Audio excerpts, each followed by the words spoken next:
A nossa história de hoje nos conta que havia um mendigo à beira da estrada a mendigar. E ele então começa a perceber uma carruagem muito pomposa com 4 cavalos e ele se empolga. Ele imagina, deve ser um homem muito rico e deve me dar uma esmola muito grande.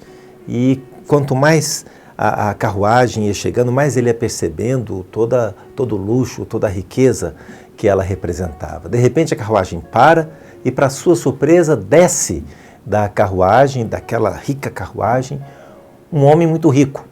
E ele percebe que é o próprio rei, o rei de todas aquelas terras.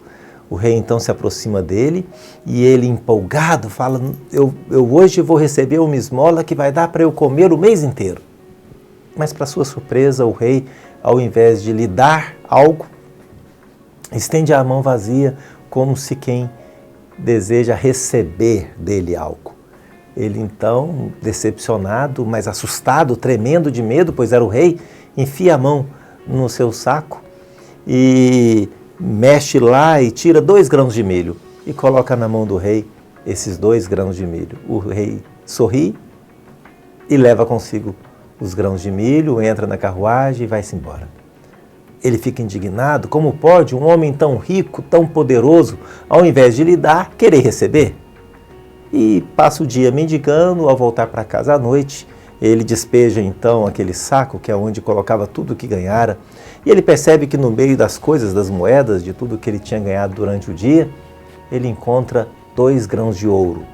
E aí ele percebe que aqueles 2 grãos de ouro era uma retribuição do rei aos 2 grãos de milho que ele lhe dera.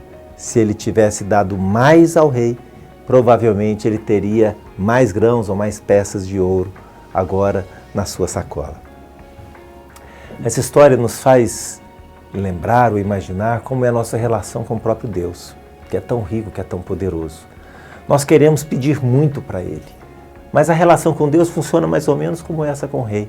Quanto mais generosos somos, quanto mais nos ofertamos, mais nos oferecemos, por mais pobres que nos sintamos, mais somos recompensados e mais dons recebemos. Funciona assim. São Francisco de Assis já dizia: quando é dando que se recebe, é se oferecendo, é se entregando que vamos nos enriquecendo de dons perante Deus.